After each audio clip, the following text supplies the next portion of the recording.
Marcus Chun had always been different from the other kids at New Terra Colony School. While his classmates spent their time playing virtual reality games or studying alien linguistics, Marcus preferred the old-fashioned approach to conflict resolution that his grandfather had taught him back on Earth. His grandfather, a former military man, had always said that bullies only understood one language: force. The problem was Marcus had never actually met a real bully until Zara arrived. Zara was unlike any of the other alien exchange students who had come to New Terra Colony. The Galactic Education Initiative had brought students from dozens of species to human colonies, hoping to foster understanding between races. Most were friendly, curious creatures eager to learn about human culture. Zara, however, was something else entirely. She stood nearly 7 feet tall, with scales that shifted from deep emerald to brilliant gold depending on her mood. Her eyes were like molten amber, and when she was angry, which seemed to be most of the time, small wisps of smoke would curl from her nostrils. The other students gave her a wide berth, whispering among themselves about her fierce appearance and the way she seemed to look down on everyone around her. Marcus first encountered Zara on a Tuesday morning in the hallway outside the quantum physics classroom. She was standing near the lockers, her massive frame blocking the path of a smaller student, a nervous Centaurian named Pip who was trying desperately to squeeze past. "Excuse me," Pip squeaked in his translator device. "I just need to get to my locker." Zara looked down at him with obvious disdain. "Find another way, little bug," she said in perfect English, her voice carrying a strange, melodic quality that somehow made her insults sound even more cutting. "This hallway belongs to those who are strong enough to claim it." Marcus had seen enough. Without thinking, he walked up behind Zara and gave her a firm push between the shoulder blades. Not hard enough to hurt her, but definitely hard enough to make her stumble forward a step. "Hey," he said simply, "leave him alone." The entire hallway went silent. Even the background hum of the school's climate control seemed to fade away. Zara slowly turned around, her eyes beginning to glow with an inner fire that Marcus had never seen before. Up close, he could see that her scales weren't just green and gold, but shot through with veins of silver that pulsed with each heartbeat. "Did you just touch me?" she asked, her voice barely above a whisper. Marcus crossed his arms. At barely 5'8", he had to crane his neck to look up at her, but he didn't back down. "Yeah, I did. And I'll do it again if you don't stop picking on people smaller than you." For a moment, Marcus thought she might actually breathe fire at him. Her nostrils flared, and the temperature around them seemed to rise several degrees. But then something unexpected happened. Zara blinked, and the glow in her eyes dimmed slightly. "You have no idea what you've done," she said, but there was something in her voice that wasn't quite anger anymore. It was something Marcus couldn't identify. "I stopped a bully from being a bully," Marcus replied. "That's what I did." Zara stared at him for another long moment, then turned and walked away without another word. The other students in the hallway began to whisper excitedly, but Marcus just shrugged and helped Pip get to his locker. That should have been the end of it, but it wasn't. The next morning, Marcus found Zara in the cafeteria, sitting alone at a table near the windows that looked out over the colony's farming domes. She was picking at a plate of what looked like raw meat, her movements precise and almost ritualistic. When she saw Marcus approaching with his tray, she straightened up, her scales shifting toward a deeper green. "Human," she said formally, "we need to discuss what happened yesterday." Marcus sat down across from her, ignoring the stares from other students. "What's to discuss? You were being mean to someone smaller than you, so I stopped you. Pretty simple." "Simple?" Zara's eyes widened. "You laid hands on a daughter of the draconic houses. In my culture, that is either an act of war or—" She paused, her scales shifting toward gold, something else entirely. "Well, it wasn't an act of war," Marcus said, taking a bite of his synthetic protein bar. "I don't even know what the draconic houses are." Zara leaned forward, studying his face intently. "You truly don't know, do you? Your species has been part of the galactic community for only 50 years. You wouldn't know about the old hierarchies, the ancient laws." "Nope," Marcus said cheerfully. "We're pretty new to all this space stuff, but we got a pretty good handle on right and wrong." Right and wrong, Zara repeated slowly, as if tasting the words. Your species has such interesting concepts. Before Marcus could respond, Zara stood up abruptly. This conversation isn't over, human. My name is Zarathax Vorneth, third flame of the Easter houses. You should remember that name. I'm Marcus, he replied. Just Marcus. No fancy titles or anything.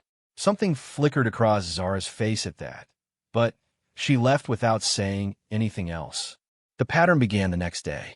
Marcus was walking to his morning classes when he saw Zara cornering another student, this time a quiet human girl named Sarah, who was known for her excellent grades in xenobiology. Zara was looming over her, demanding that Sarah hand over her homework so Zara could study it.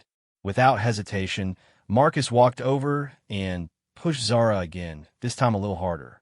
We talked about this yesterday, he said. No bullying. Zara whirled around, and for a moment, Marcus thought he saw something almost like anticipation in her eyes before the anger took over. You dare touch me again?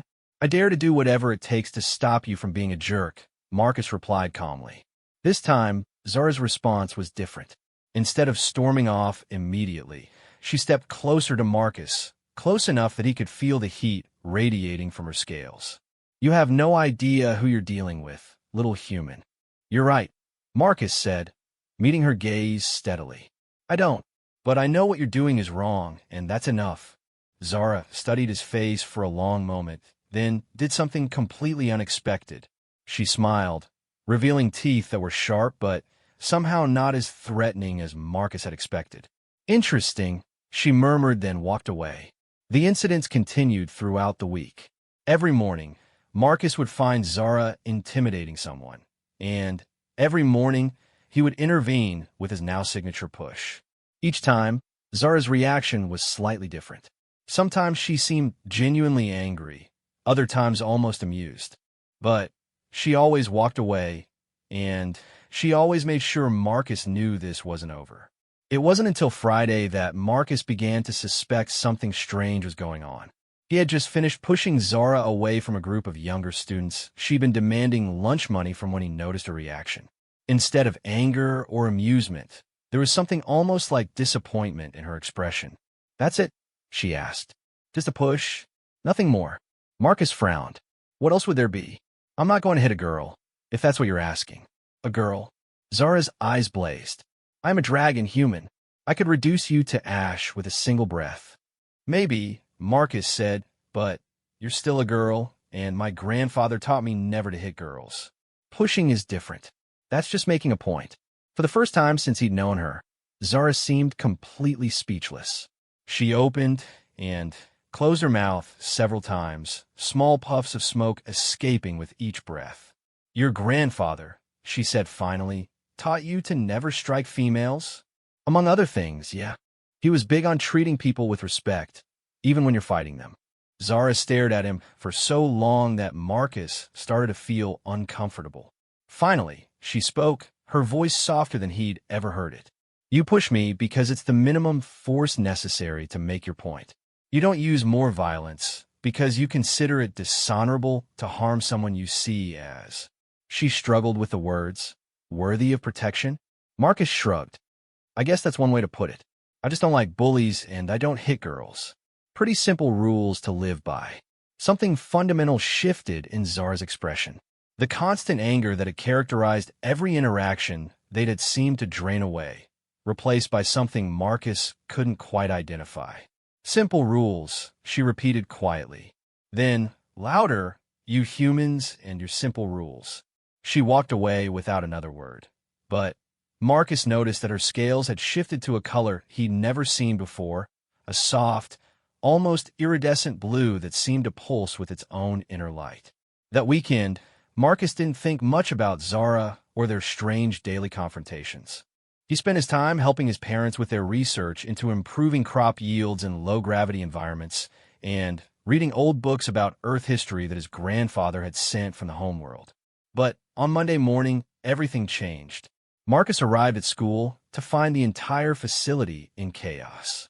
There were ships in orbit that he'd never seen before, sleek vessels that seemed to be made of the same shifting metals, as Zara scales. Security teams were everywhere, and all the students were being herded into the main assembly hall. "What's going on?" Marcus asked Ms. Rodriguez, his homeroom teacher, as she ushered him inside. "We're not entirely sure," she replied, but Marcus could see the worry in her eyes. "Some kind of diplomatic situation. Very high level. The colony governor is involved." In the assembly hall, Marcus found himself sitting near Zara, who looked different somehow. She was sitting perfectly straight, her scales a deep, formal gold that seemed to make her look larger and more imposing than ever. When she noticed Marcus looking at her, she turned to meet his gaze. "Human," she said formally, "I need to tell you something important." Before Marcus could respond, the lights dimmed, and Principal Watson took the stage along with several people Marcus didn't recognize. One was clearly human, a tall woman in an expensive suit who carried herself with the bearing of someone used to being obeyed. The others were aliens of various species, but what caught Marcus's attention was the figure standing slightly apart from the group. She was obviously the same species as Zara, but larger, more regal. Her scales were a deep, royal purple shot through with veins of gold, and when she moved, it was with a grace that spoke of immense power held in careful check. Most striking of all were her eyes, which were the same molten amber as Zara's, but seemed to hold the weight of centuries.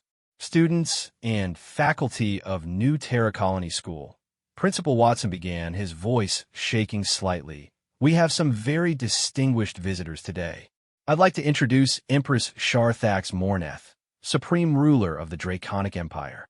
The words hit Marcus like a physical blow. "Empire? Empress?" He turned to look at Zara, who was staring straight ahead, her expression unreadable. "The Empress has come to our colony on urgent business," Principal Watson continued, "and she will be addressing us shortly." The Empress stepped forward, and when she spoke, her voice carried the same melodic quality as Zara's, but amplified, as if it could shake the very foundations of the building. "Citizens of New Terra Colony," she began, "I have come here seeking information about one of your students. Someone who has had repeated contact with my daughter." Marcus felt his blood turn to ice. Daughter. Zara was the daughter of an empress. An alien empress who ruled an empire. "This individual," the empress continued, "has committed acts that, by the ancient laws of our people, constitute either grave insult requiring immediate punishment, or—" She paused, her gaze sweeping across the assembled students. "A formal declaration of intent that must be addressed according to our most sacred traditions." The silence in the assembly hall was absolute.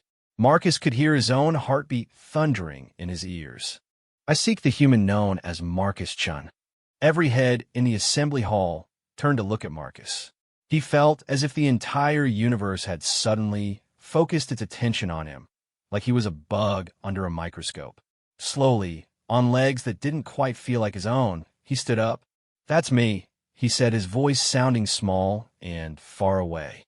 The Empress's gaze fixed on him, and Marcus felt as if those ancient eyes were looking straight through him, weighing and measuring everything he was or ever could be. "Approach," she commanded. Marcus walked down the aisle between the seated students, acutely aware that every step might be his last. When he reached the stage, he looked up at the Empress, trying to keep his grandfather's teachings in mind. "Stand straight, look people in the eye, and never show fear, even when you're terrified." "You are Marcus Chun," the Empress said. It wasn't a question. "Yes, ma'am," Marcus replied. "And you have had repeated physical contact with my daughter, Zarathax Vorneth, third flame of the Eastern Houses." Marcus glanced over at Zura, who was now looking at him with an expression he couldn't read. "Yes, ma'am, I have." The Empress stepped closer, and Marcus could feel the heat radiating from her massive form. "In our culture, young human, there are very specific rules about who may touch a daughter of the royal bloodline.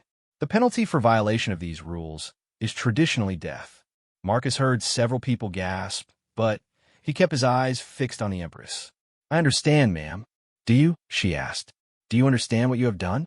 Do you comprehend the magnitude of your actions?" Marcus thought about that for a moment.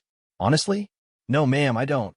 I just saw someone picking on people smaller than her, and I stopped her.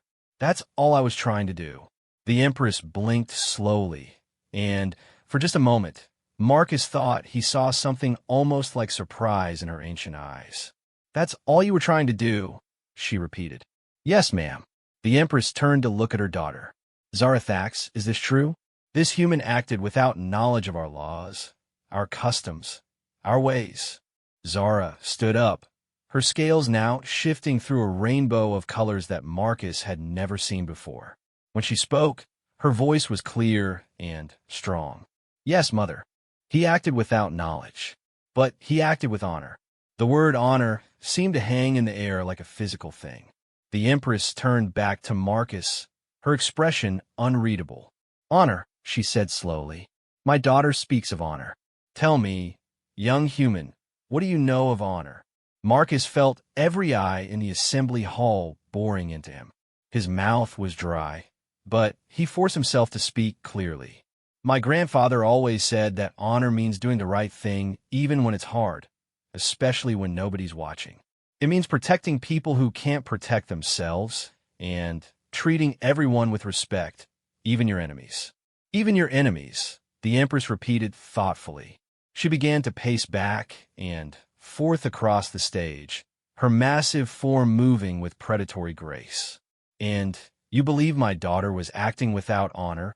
I thought she was being a bully, Marcus said honestly. I don't know anything about your culture or your laws, but I know bullying when I see it. Where I come from, we don't let people pick on others just because they're bigger or stronger. The Empress stopped pacing and fixed her gaze on him again. Where you come from? Tell me about where you come from, Marcus Chun. Marcus felt lost. This wasn't what he'd expected when he'd gotten up for school that morning. I'm from New Shanghai on Earth. My family came here 5 years ago when my parents got offered research positions with the colony. Before that, we lived with my grandfather, who taught me most of what I know about right and wrong. Your grandfather, the Empress said. He was a warrior? He was a soldier, yes ma'am. He served in the Pacific conflict and later in the asteroid mining wars. But he always said the most important battles were the ones you fought to protect innocent people. Something shifted in the Empress's expression. She looked at her daughter, then back at Marcus. Zarathax approached. Zara stood and walked to the front of the stage, taking a position next to Marcus. Up close, he could see that her scales were still cycling through colors, something he'd never seen her do before. My daughter, the Empress announced to the assembly, has been testing this human for 3 weeks. Every morning, she would create a situation that required intervention. Every morning, this human would respond with the minimum necessary force to stop what he perceived as injustice, never escalating beyond what honor demanded. Marcus stared at Zara in shock. You were testing me? Zara's scales flushed a deep red that Marcus was beginning to recognize as embarrassment. It was not supposed to become so complicated, she said quietly. The Empress continued as if they hadn't spoken. Among my people, there are ancient traditions regarding the selection of worthy companions for members of the royal bloodline. These traditions exist because we are a warrior race, and we have learned that strength without honor leads only to destruction. She gestured toward Marcus. This human demonstrated something we rarely see in other species. He showed strength, but strength tempered by wisdom. He used force, but only the minimum necessary. Most importantly, he acted without thought of reward or recognition, simply because he believed it was right. Marcus felt like the world was spinning around him. Ma'am, I still don't understand what's happening here. The Empress smiled, revealing teeth that were sharp, but somehow not threatening. Among the Draconic Empire, there are laws older than your species, young human. Laws that govern how one may interact with members of the royal bloodline. Under normal circumstances, touching a royal daughter without permission is punishable by death. The assembly hall was so quiet that Marcus could hear his own breathing. However, the Empress continued, there is one exception to this law. If the contact is made in protection of the innocent, if it is done without knowledge of the royal status, and if it demonstrates the touched one's honor rather than insulting it, then the contact is not considered an assault. She paused, letting her words sink in. Instead, it is considered a formal declaration of worthiness. Marcus felt his knees go weak. Worthiness for what? Zara answered before her mother could speak, her voice barely above a whisper. Worthiness to court a daughter of the royal bloodline. The words hit Marcus like a physical blow. He looked around the assembly hall, seeing hundreds of faces staring back at him in various states of shock, awe, and disbelief. His own classmates looked like they couldn't decide whether to be terrified or impressed. "I'm sorry," Marcus said, his voice cracking slightly, "but I think there's been a misunderstanding. I'm 17 years old. I don't even have my colony citizenship yet.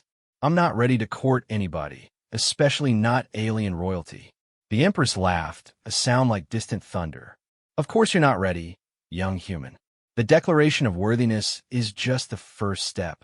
According to our traditions, you would need to prove yourself through a series of trials designed to test your character, your strength, and your wisdom." "Trials," Marcus repeated numbly. 7 trials, Zara said, her scales now shifting toward a soft silver. Each one designed to test a different aspect of worthiness. "They're not supposed to be easy." Marcus looked back and forth between mother and daughter, trying to process what he was hearing. "And if I fail these trials, then you would be deemed unworthy and the matter would be closed," the Empress said. "You would return to your normal life, and my daughter would eventually be betrothed to someone more suitable. And if I pass them," the Empress and Zara exchanged a look that Marcus couldn't interpret. Then the Empress said slowly, "You would become the first human ever to be formally accepted as a potential mate for a member of the draconic royal bloodline. You would be granted citizenship in the Empire, access to our technology and knowledge, and eventually, if things progressed as tradition dictates, you would become a prince consort with considerable power and responsibility." Marcus felt like he was going to faint. "This is insane." "Perhaps," the Empress agreed, "but it is also our law. The question now is whether you will accept the trials. What happens if I refuse? Then you would be considered to have rejected my daughter's worthiness, which would be a grave insult requiring," the Empress paused, "let's say significant diplomatic consequences for your colony." Marcus looked around the assembly hall again, seeing the fear in Principal Watson's eyes, the way the colonial officials were trying to look encouraging while clearly terrified. He realized that his answer wasn't just going to affect him, but potentially thousands of people. "Could I have a minute to think about this?" he asked. The Empress nodded. "Of course. This is not a decision to be made lightly." Marcus walked to the edge of the stage, looking out at the assembled students and faculty. In the crowd, he spotted his friends from the engineering club, his teachers, kids he'd helped with homework over the years, all of them looking at him with expressions ranging from awe to terror. Then his eyes found Pip, the small Centaurian he'd helped on that first day when all this started. Pip gave him a small wave and what might have been an encouraging smile. Marcus thought about his grandfather's teachings. Do the right thing, even when it's hard. Protect people who can't protect themselves. Never back down from doing what's right just because it's scary. He turned back to the Empress. "These trials, they're designed to test character and honor, among other things, yes. And if I pass them, it would help relations between humans and your empire." The Empress considered this. A human proving himself worthy of royal consideration would certainly be significant from a diplomatic standpoint. Marcus looked at Zara, who was watching him with an expression he was beginning to recognize as hope mixed with terror. "One more question," he said. "Zara, did you actually want me to figure this out? The testing, I mean. Were you hoping I'd pass?" Zara's scales cycled through several colors before settling on a warm gold. "I was hoping," she admitted, "that you would be exactly who you appear to be. Someone who does the right thing simply because it is right, without thought of reward or consequence. And am I?" "You are," she said simply. Marcus took a deep breath and squared his shoulders. "Okay then, I accept the trials." The assembly hall erupted in whispers and gasps. The Empress raised one hand, and silence fell immediately. "Very well," she said. "Marcus Chun of Earth, You have formally accepted the 7 trials of worthiness. Are you prepared to begin immediately? Immediately? Marcus squeaked. The trials are not academic exercises, the Empress explained. They are tests of character under pressure. The first trial begins now. Before Marcus could ask what that meant, alarms started blaring throughout the school. Emergency lights began flashing, and the public address system crackled to life.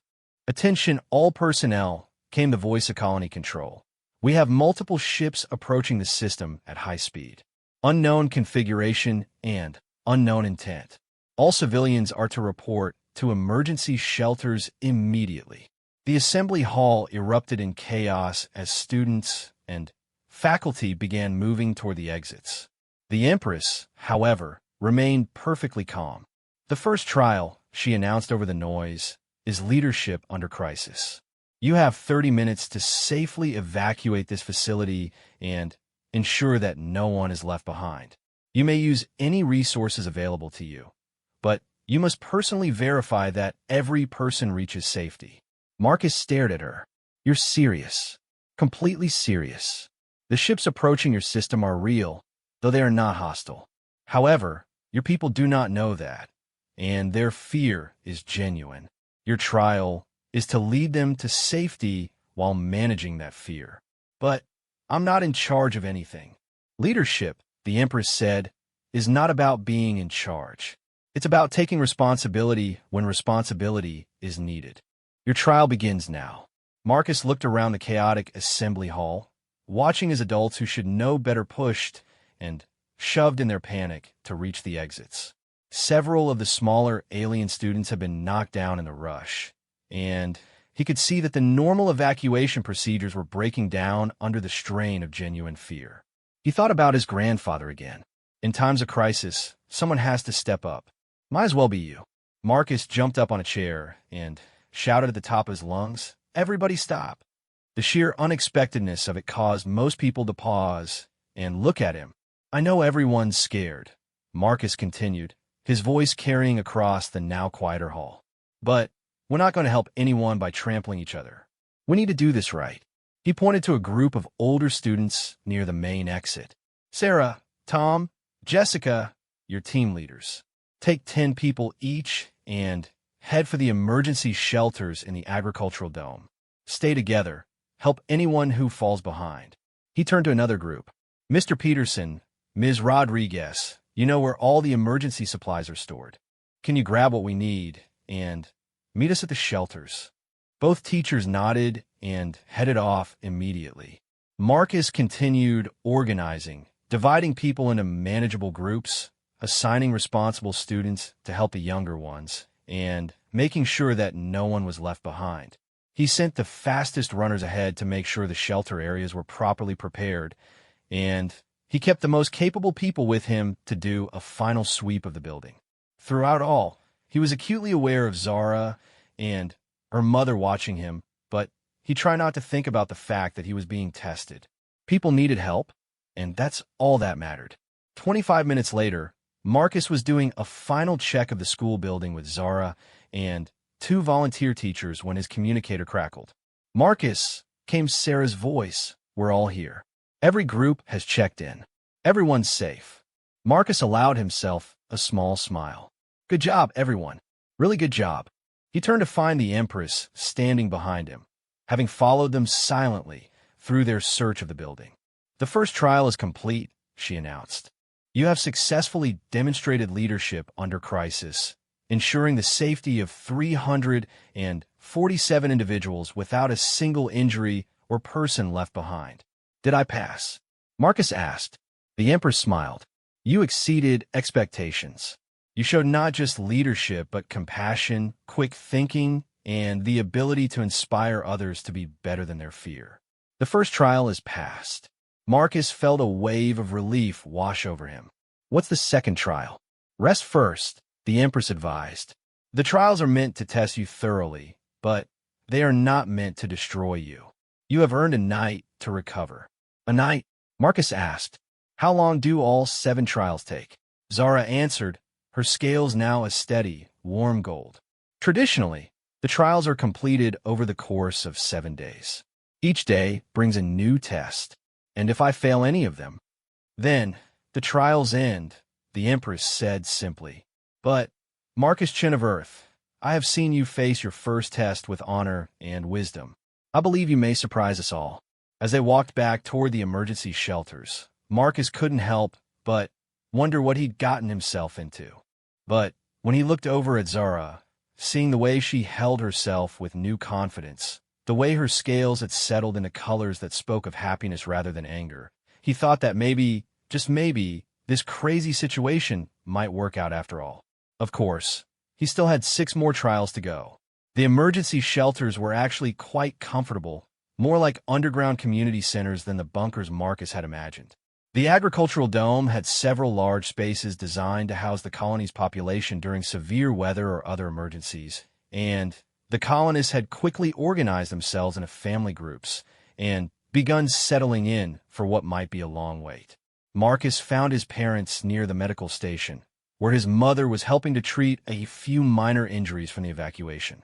"Marcus," his father called out when he saw him. "Are you okay? We heard about what happened at the school."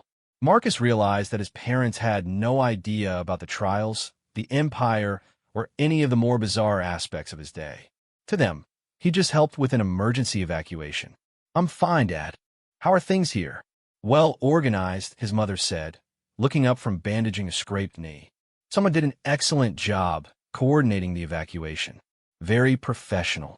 Before Marcus could respond, he felt a presence behind him and turned to see Zara approaching. His parents' eyes widened slightly at her impressive size and alien appearance, but they recovered quickly. "Mom, Dad," Marcus said, "this is Zara. She's a student at my school. Pleased to meet you," his father said politely. "I'm Dr. Chun, and this is my wife, Dr. Chun. We're both with the Agricultural Research Division." Zara bowed formally, a gesture that somehow managed to be respectful without seeming subservient. Dr. Chun, I am honored to meet the parents of Marcus. Your son has shown remarkable character today." "Has he?" Marcus's mother asked, looking between Marcus and Zara with the expression parents get when they sense there's more to a story than they're being told. "Perhaps," Zara said carefully, "Marcus should explain the situation to you. There have been some developments." Marcus spent the next hour explaining everything to his parents. The daily encounters with Zara, the revelation about her royal status, the Empress's arrival, and the trials he'd agreed to undertake. His parents listened in increasingly stunned silence. "Let me make sure I understand this," his father said finally. "You've agreed to undergo trials to potentially court the daughter of an alien empress." "That's about the size of it," Marcus said. "And the first trial was the evacuation you organized today." "Right. And there's 6 more trials to go." "Also right." His parents looked at each other, having one of those silent conversations that married couples sometimes have. "Okay," his mother said finally. "What can we do to help?" Marcus blinked in surprise. "You're not going to tell me I'm crazy?" "Oh, you're definitely crazy," his father said cheerfully. "But you're also 17 years old, and you've just been presented with what might be the adventure of a lifetime. Besides, your grandfather would never forgive us if we tried to talk you out of doing the right thing. Plus," his mother added, "we rather like Zara. She seems like a remarkable young woman, and anyone who can inspire our son to organize an evacuation that effectively probably has excellent judgment." Zara's scales shifted to a color Marcus had never seen before, a soft, warm pink that seemed to glow with inner light. "You honor me with your trust, Dr. Chun. Just don't get our son killed," his father said with a grin. "We're rather fond of him." The conversation was interrupted by the arrival of the Empress, who had apparently been making rounds through the shelter, checking on the colonists and ensuring that everyone was comfortable. When she approached their group, Marcus's parents stood up respectfully. "Your Majesty," his mother said formally, "thank you for ensuring our safety during this crisis." The Empress studied Marcus's parents with the same intensity she'd focused on him earlier. "You raise an exceptional son, Dr. Chun. His actions today showed wisdom and compassion beyond his years. He learned from the best," his father said. His grandfather was a remarkable man who taught him that strength should be used to protect others. "Yes, The Empress said thoughtfully, Zarathax told me about this grandfather. I will be interested to meet him someday. That might be arranged, Marcus's mother said. He's planning to visit us next year when he retires from his position at the Mars Agricultural Institute. The Empress raised an eyebrow. Mars Agricultural Institute? That is significant work. He helped develop the atmosphere processing techniques that made large-scale farming possible on Mars, his father explained. Before that, he was involved in the asteroid mining wars. A warrior who became a farmer, the Empress mused. I can see where your son learned his values. She turned to Marcus. Rest well tonight, young human. Tomorrow's trial will test different aspects of your character. Can you tell me what it will be? That would defeat the purpose, the Empress said with a smile. But I will say this. Tomorrow you will learn something important about the nature of true strength. With that cryptic comment, she moved on to speak with other colonists, leaving Marcus and his family to contemplate what the next day might bring. Marcus woke up before dawn, unable to sleep despite his exhaustion from the previous day.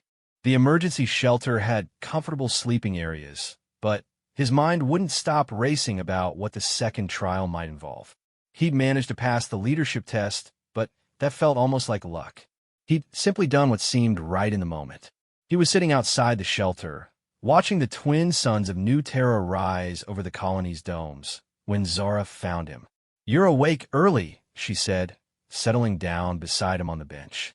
In the morning light, her scales had a subtle iridescent quality that shifted between green and gold. Couldn't sleep, Marcus admitted. I keep thinking about today. Your mom said I'd learned something about the nature of true strength. That sounds ominous. Zara was quiet for a moment, staring out at the sunrise. Among my people, strength is everything. We're a warrior race, and for centuries, we believed that physical power was the highest virtue. The strongest dragon ruled, the strongest fought our wars, the strongest made our laws. What changed? My grandmother, Zara said softly. She was the strongest dragon of her generation, capable of reducing entire cities to ash. But she was also wise enough to understand that strength without purpose leads to destruction. When she became Empress, she instituted the trials as a way of ensuring that those who would join our royal bloodline understood the difference between power and strength. Marcus frowned. I thought they were the same thing. That's exactly the kind of thinking that nearly destroyed our empire 3 generations ago, Zara replied. Power is the ability to force others to do what you want. Strength is the ability to do what's right even when it's difficult. Like the difference between being a bully and being a protector. Zara's scales shifted toward gold. Exactly like that. You showed true strength yesterday, Marcus. You use your abilities to help others, not to dominate them. Before Marcus could respond, they were interrupted by the sound of approaching footsteps. A group of draconic soldiers in elaborate armor was walking toward them, with the Empress at their head. Marcus noticed that these soldiers were even more impressive than Zara's mother, each one easily 8 feet tall, and radiating an aura of barely controlled power. Marcus Chun, the Empress called out, it is time for your second trial. Marcus stood up, trying not to show how intimidated he felt. I'm ready. We shall see, the Empress replied. She gestured to the largest of the soldiers, a massive dragon whose scales were deep black shot through with veins of silver. This is War Master Courthax, champion of the Eastern Houses and instructor of combat to the royal bloodline. War Master Courthax stepped forward, his enormous frame casting a shadow over Marcus. When he spoke, his voice was like grinding stone. Human, you have been deemed worthy of testing in personal combat. You will face 3 opponents of increasing difficulty, with only the weapons and armor you can carry. Marcus looked around the group of soldiers, each one of whom could probably crush him with one hand. I'm sorry, but I think there might be a misunderstanding. I'm not a soldier.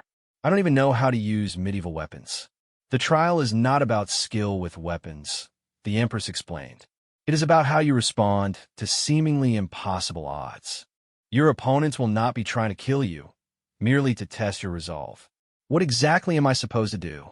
War Master Courthax smiled, revealing teeth like sword blades. You are to stand your ground for 10 minutes against each opponent. You may use any tactics you choose, but you may not flee the designated combat area. Marcus felt his mouth go dry. And if I can't last 10 minutes, then you'll have failed the trial, the Empress said simply. They led Marcus to a large open area behind the emergency shelters, where the draconic soldiers had set up what looked like a medieval tournament ground. There was a circular arena marked out with rope, various weapons, and armor laid out on tables, and what appeared to be medical stations at strategic points around the perimeter. Choose your equipment, War Master Courthax instructed. Marcus walked slowly around the weapons table, looking at swords, spears, maces, and other implements of war. He'd never used any of them in his life. The armor looked impossibly heavy, and he suspected it would slow him down more than it would protect him. Finally, he picked up a simple wooden staff about 6 feet long. It reminded him of the broomstick his grandfather had used to teach him basic self-defense moves when he was younger. "That's all you're taking?" Zara asked, looking concerned.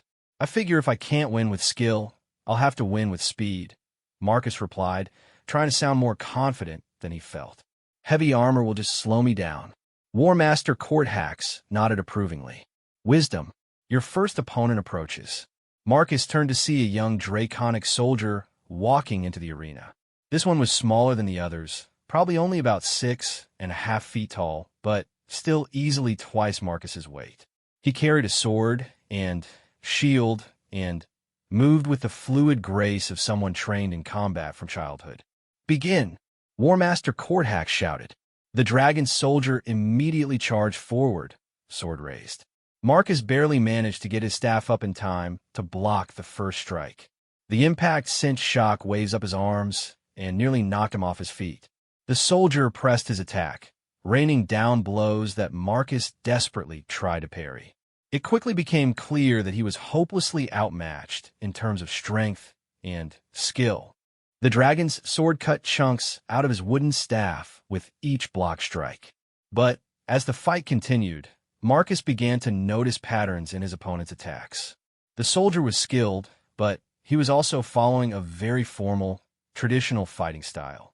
His moves were textbook perfect, which made them predictable. Marcus started using his smaller size and greater mobility to his advantage. Instead of trying to block every attack, he focused on dodging and moving, using the staff to redirect strikes rather than stopping them outright. When the soldier overextended on a particularly powerful swing, Marcus darted behind him and tapped him on the back of the head with the staff. "Point to the human," War Master Courthax called out. The soldier whirled around, clearly surprised. Marcus grinned and settled into a defensive stance, feeling more confident. The fight continued for what felt like hours, but was probably only minutes. Marcus couldn't win through strength, so he focused on not losing. He stayed mobile, used the dragon size against him, and looked for opportunities to score quick hits while staying out of range of the sword. When the 10-minute mark arrived, Marcus was still on his feet, though his staff was reduced to about 3 feet of splintered wood, and he was covered in sweat. "First trial complete," War Master Courthax announced. "The human has shown cleverness and adaptability. Prepare for the second opponent." Marcus's second opponent was larger and more experienced, carrying a massive two-handed sword that looked like it could cut Marcus in half. This time, however, Marcus started with a better strategy from the beginning. Instead of waiting to be attacked, he immediately went on the offensive, using his speed to dart in and out of range while striking at his opponent's legs and arms with what remained of his staff. The dragon soldier was powerful, but his heavy weapon meant he couldn't change direction quickly. Marcus spent the entire 10 minutes in constant motion, never staying in one place long enough for his opponent to land a solid blow. By the end of the fight, the dragon soldier was breathing heavily and looking frustrated, while Marcus was tired but uninjured. "Second trial complete," War Master Courthax said, and Marcus thought he detected a note of approval in the massive dragon's voice. "Time for your final opponent," the Empress announced. Marcus turned to see War Master Courthax himself entering the arena, carrying a sword that was easily as tall as Marcus and probably weighed more than he did. "Oh, come on," Marcus muttered. War Master Courthax took a position in the center of the arena and raised his massive sword in a formal salute. "Human, you have fought with honor and cleverness. For this final trial, you face not just superior strength and skill, but superior experience. Show me what you have learned." The War Master's first attack came with lightning speed despite his enormous size. Marcus barely managed to dive out of the way, rolling across the ground as the massive sword slammed into the earth where he'd been standing. This opponent was nothing like the previous two. War Master Courthax combined the formal skill of the first fighter with the raw power of the second, but he also had decades of combat experience that allowed him to anticipate and counter Marcus's tactics. Within the first few minutes, Marcus's makeshift staff was completely destroyed. He found himself dodging desperately around the arena, using whatever cover he could find, trying to stay out of reach of that enormous sword. But as the fight progressed, something interesting happened. Marcus began to realize that War Master Courthax wasn't actually trying to hit him. The massive dragon was certainly attacking, and the threat was real, but his strikes were precisely calculated to miss by inches, to force Marcus to move and adapt without actually injuring him. This was a test of character, not a fight to the death. With that realization, Marcus changed his strategy completely. Instead of focusing solely on avoiding the War Master's attacks, he started looking for opportunities to help. When the dragon deliberately overbalanced during one attack, Marcus quickly moved to steady him, preventing what could have been an embarrassing fall. When War Master Courthax's sword got stuck in the ground during a particularly dramatic strike, Marcus helped him pull it free instead of trying to take advantage of the opening. Each time, the War Master's eyes showed a bit more approval. "What are you doing?" Zara called out from the sidelines. "You're supposed to be fighting him." Marcus dodged another carefully aimed strike and called back, "I am fighting him, but the real fight isn't about beating him. It's about proving I understand what strength really means." With 2 minutes left on the clock, War Master Courthax stepped back and lowered his sword. "Enough," he said simply. Marcus stood in the center of the arena, breathing hard but uninjured. "Did I fail?" War Master Courthax walked over to him, and for a moment Marcus thought the massive dragon was going to crush him. Instead, the War Master placed one enormous hand on Marcus's shoulder. "Human," he said in his grinding stone voice, "in 30 years of instructing royal combat, I have never seen a candidate recognize the true nature of this trial so quickly. You understood that real strength lies not in defeating your opponents, but in lifting them up. You turned a combat trial into an exercise in honor and mutual respect." He turned to address the Empress. "Your Majesty, this human has passed the trial of combat not through victory in battle, but through victory over the desire for battle. He has shown that his strength serves honor, not pride." The Empress nodded slowly. "The second trial is passed. Marcus Chun, you have demonstrated that you understand the difference between power and strength, between dominance and leadership." Marcus felt a wave of relief wash over him. "What's the third trial?" "Tomorrow," the Empress said, "you will be tested in wisdom. But for now, rest. You have earned it." As they walked back toward the shelters, Zara fell in a step beside him. "I have never seen anyone pass the combat trial that way before," she said quietly. "It seemed like the right thing to do," Marcus replied. "War Master Courthax wasn't really trying to hurt me. He was teaching me something. The least I could do was pay attention to the lesson." Zara's scales shifted to that warm gold color again. "That," she said, "is exactly why my mother chose you for these trials. She chose me. Did you think it was an accident that I kept creating situations for you to intervene in? My mother has been watching human behavior for months, looking for someone who might be worthy of the trials. When she saw how you reacted to injustice, she instructed me to test you more thoroughly." Marcus stopped walking. "So this whole thing was planned?" "The testing was planned," Zara admitted. "But, Marcus, my feelings about the results, those are real. You've shown me what it means to be truly strong, and She paused, her scales cycling through several colors before settling on pink. I find myself hoping very much that you pass all 7 trials. Marcus looked at her, seeing vulnerability behind the scales and alien features, and realized that somewhere along the way, this had stopped being about diplomatic consequences or avoiding intergalactic incidents. This was about 2 young people from very different worlds who were discovering that they liked each other. I'm hoping that too, he said quietly. That evening, Marcus's parents found him sitting outside the shelter again, staring up at the unfamiliar constellations of New Terra's night sky. "How are you holding up?" his mother asked, settling down beside him. "I'm starting to understand what I've gotten myself into," Marcus replied. "This isn't just about proving myself worthy to date Zara. It's about proving that humans can be trusted with real responsibility in the galactic community." "That's a lot of pressure for a 17-year-old, his father observed. "Yeah, it is.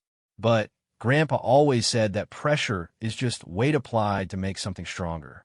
I'm starting to think maybe I can handle this." His parents exchanged one of their silent looks again. "We're proud of you," his mother said finally. "Whatever happens in the remaining trials, you've already shown that you're the kind of person who does the right thing even when it's difficult. That's all anyone can ask for," his father added. As Marcus sat there with his parents, watching the alien stars wheel overhead, he felt something he hadn't expected: peace. Whatever the next 5 trials brought, he was ready to face them with honor. And maybe, just maybe, he was starting to believe he might actually succeed. The 3rd day brought with it an unexpected change of scenery. Marcus woke to find that the draconic ships in orbit had deployed some kind of advanced technology that created a shimmering dome over the entire colony. When he asked Zara about it, she explained that it was a temporal acceleration field. "Time moves differently inside the dome," she said as they walked toward the designated trial area. "A day in here equals roughly an hour in normal space. It allows the trials to proceed without disrupting your colony's normal schedule too much." Marcus tried to wrap his head around that concept, and failed. "Your people can manipulate time?" "Among other things, yes. The Empire has existed for over 10,000 of your years, Marcus. We've had time to develop technologies that most species consider impossible. They arrived at what had been the colony's central plaza the day before, but was now something completely different.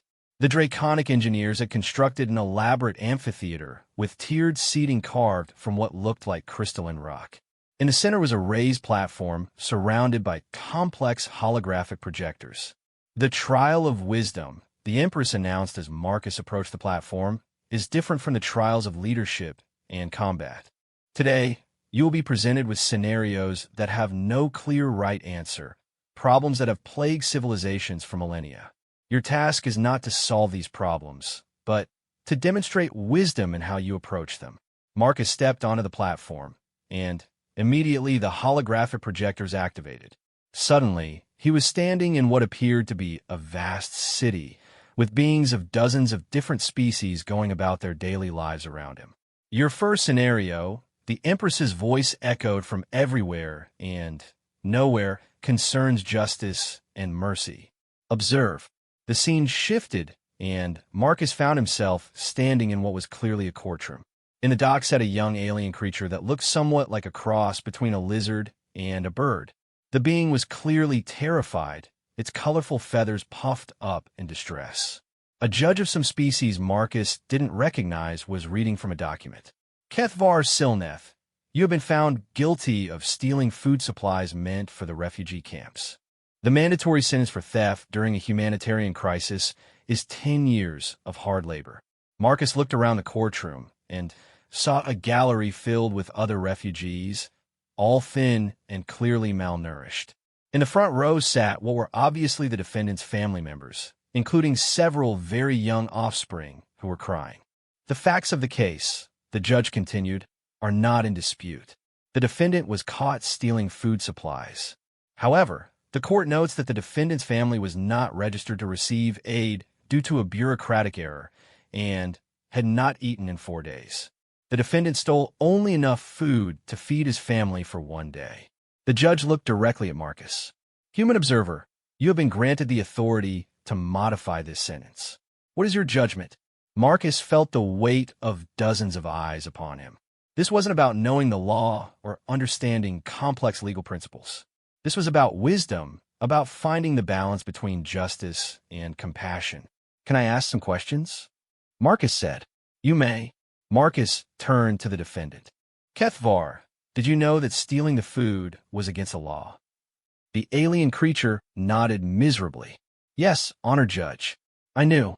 But my children, they were so hungry, and the bureaucrat said it would take weeks to fix the registration error." "Did you try other legal means to get food for your family?" "I begged at the aid stations. I offered to work for food. I tried to find employment. No one would help because our paperwork was wrong." Marcus turned to the prosecutor.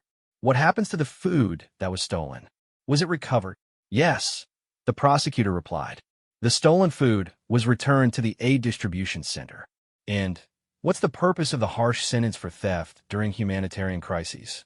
"To deter people from taking advantage of emergency situations for personal gain." Marcus thought for a moment, considering everything he'd learned about justice from his grandfather and everything he'd observed about the situation. "Here's my judgment," he said finally.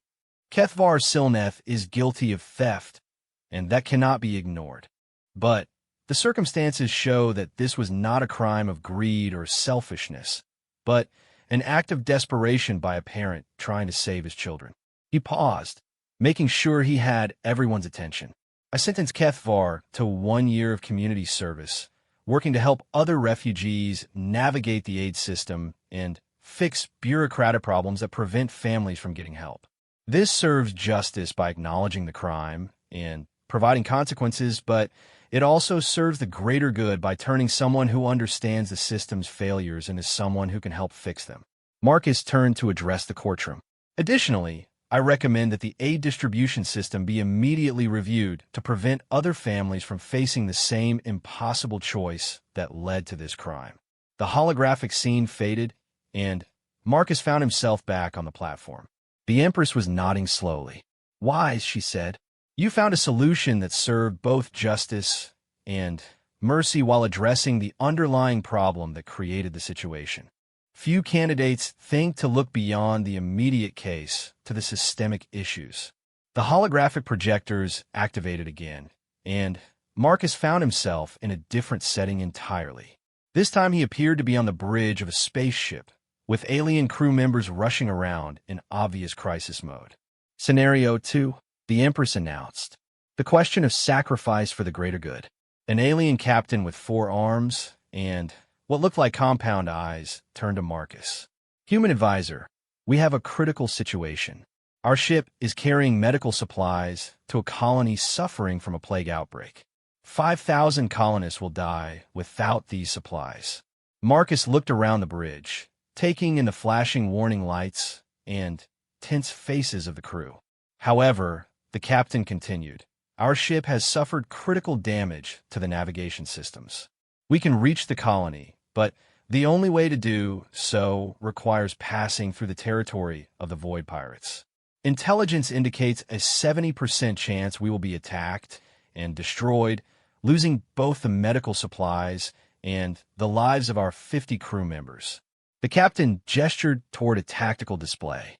"Alternatively, we could take a safer route that adds 6 days to our journey. The colony can probably hold out for 4 additional days, meaning approximately 1,000 colonists will die before we arrive, but our crew and the remaining medical supplies will be safe." Marcus felt a chill run down his spine. This was exactly the kind of impossible choice that had no good answer. "Are there any other options?" he asked. "None that our tactical analysis considers viable," the captain replied. Marcus studied the tactical display, thinking hard. What if we split up? Could we send a smaller, faster ship ahead with some of the medical supplies while the main ship takes the safer route? "We have 1 shuttle that could carry perhaps 20% of the medical supplies," the captain said thoughtfully. "It would be fast enough to potentially outrun pirates, but if it were captured or destroyed, those supplies would be lost entirely." Marcus weighed the options. Send the whole ship through dangerous territory and risk losing everything. Take the safe route and accept that 1,000 people would die. Or try a compromise solution that might save more lives overall, but involved additional risk. "Here's what I recommend," Marcus said finally. We split the difference, but we do it smart. Send the shuttle ahead with the most critical supplies, the medicines that will save the most lives in the shortest time. The shuttle takes the direct route. He turned to the tactical officer. Meanwhile, the main ship takes the safer route, but pushes engines to maximum safe speed. We accept that we can't save everyone, but we maximize the number of lives saved overall while minimizing the risk of total failure. The captain nodded slowly. A compromise solution that accepts some loss to prevent catastrophic loss. Logical. More than that, Marcus said. It's a solution that recognizes that sometimes wisdom means accepting that you can't save everyone, but you can still save as many as possible. The holographic scene faded again, and Marcus found himself facing the Empress once more. Again, wisdom, she said. You recognize that seeking perfect solutions to imperfect problems often leads to worse outcomes than accepting imperfect solutions that serve the greater good. The third scenario was perhaps the most challenging yet. Marcus found himself in what appeared to be a vast library, with shelves stretching up beyond sight, and filled with more books and data storage devices than he'd ever imagined. Scenario 3, the Empress announced. The question of dangerous knowledge. An elderly alien librarian approached Marcus. She had the bearing of someone who had spent centuries accumulating wisdom, but her expression was deeply troubled. Human seeker, she said formally. I am the keeper of the forbidden archives. In these vaults lies knowledge that could transform civilizations, cure diseases that have plagued the galaxy for millennia, and solve problems of poverty and want. Marcus looked around at the vast collection. That sounds like a good thing. Perhaps, the keeper said. But the same knowledge could also be used to create weapons of unimaginable destruction, plagues that could wipe out entire species, and technologies that could strip the free will from billions of beings. She led Marcus to a particular shelf where several books seemed to glow with their own inner light. A young scientist has requested access to these texts. She believes she can use the knowledge within to develop a cure for the Red Death, a plague that kills millions every year across the galaxy. Her credentials are impressive, her motives appear pure, and her research proposal is sound. The keeper paused, her ancient eyes filled with worry. However, the same knowledge that could cure the Red Death could also be used to create far worse plagues. And this scientist comes from a world currently engaged in a bitter war with 3 neighboring systems. Even if she intends only good, what happens when her government learns what she has discovered? Marcus felt the weight of the decision. Grant access to knowledge that could save millions, but might doom billions. Or deny access, and accept that millions would continue to die from a preventable disease. Is there any way to monitor how the knowledge is used? Marcus asked. The nature of knowledge is that once it is shared, it cannot be unshared, the keeper replied. We could require the scientist to work here under supervision, but even then, there is no guarantee that the knowledge would not spread. Marcus thought about everything his grandfather had taught him about responsibility and consequences. He thought about the trials he'd faced so far, and the lessons they'd taught about the nature of true strength and wisdom. Here's what I think, he said finally. The knowledge itself isn't good or evil. It's what people do with knowledge that matters. Denying access to this information doesn't eliminate the danger, it just delays it. Someone else will discover the same things eventually, and they might not be as ethical as this scientist. He turned to face the keeper directly. I think we should grant access, but with conditions. The scientist works here under supervision with full transparency about her research. More importantly, we use this as an opportunity to also research safeguards. If this knowledge is going to exist in the universe, we need to understand both its potential for good and its potential for harm. And if the knowledge is misused despite our precautions, Marcus took a deep breath. Then, we'll deal with those consequences when they come. But we can't let the fear of what might happen prevent us from trying to save the lives we can save today. The holographic library faded, and Marcus found himself back on the platform in the amphitheater. The Empress was looking at him with an expression he couldn't quite read. Interesting, she said finally. Most candidates choose either absolute caution or absolute action. You chose a middle path that acknowledges both the risks and the benefits while taking responsibility for the consequences of your choice. Did I pass? Marcus asked.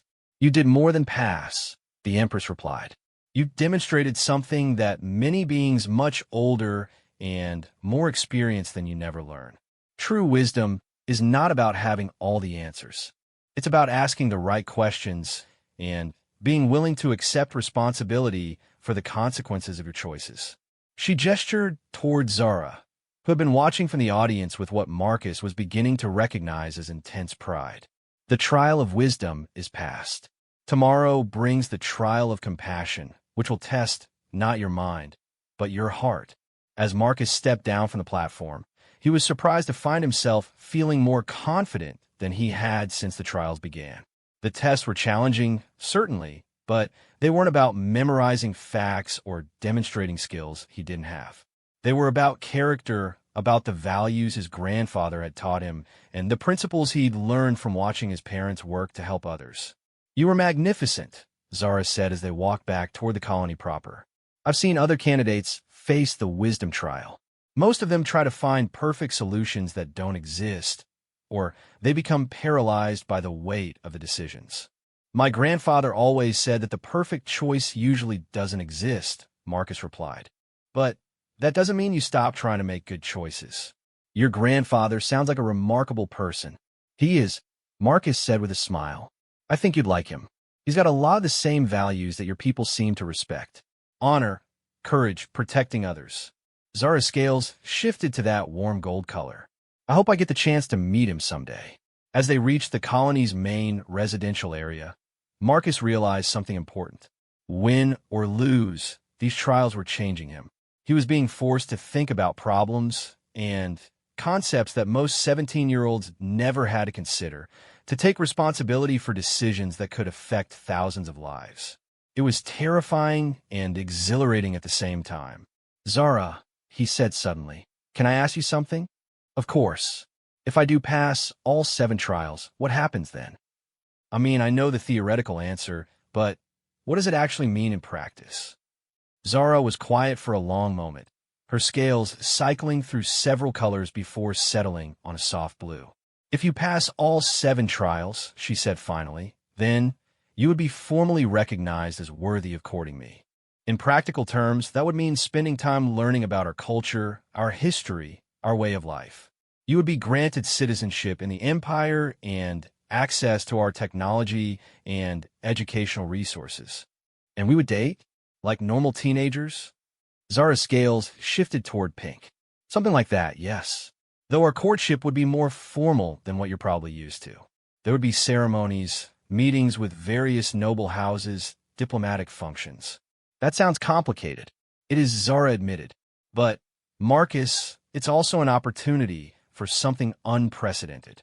A union between our species could open doors to cooperation and understanding that have never existed before. You wouldn't just be courting me. You'd be helping to build bridges between our peoples. Marcus thought about that as they reached his family's quarters. More responsibility, more consequences, more weight on his shoulders. But also more opportunity to make a real difference in the universe. 4 trials down, he said quietly. 3 to go. 4 trials down, Zara agreed. And you've exceeded expectations in everyone. I'm beginning to think that my mother chose very wisely when she decided to test you. As Marcus prepared for sleep that night, he found himself thinking not about the trials he'd completed, but about the trials yet to come. Tomorrow would test his compassion, and then there would be 2 more tests after that. But for the first time since this whole adventure began, he wasn't afraid of what was coming next. He was ready for it. The 4th day began differently from the others. Instead of waking in the emergency shelters, Marcus found himself in what appeared to be a luxurious guest suite aboard one of the draconic ships in orbit. The room was larger than his family's entire quarters back on the colony, with walls that seemed to be made of some kind of living crystal that pulsed gently with soft, warm light. You have been brought aboard our flagship for the remaining trials, Zara explained when she came to collect him for breakfast. The trials of compassion, sacrifice, and unity require special facilities. Marcus looked out through what he assumed was a window, but might have been some kind of advanced view screen. Below them, New Terra Colony looked like a tiny model, peaceful and safe under the protective dome the draconic ships had deployed. "How are my parents handling all this?" he asked. "They've been informed that you're safe and that the trials are proceeding well," Zara replied.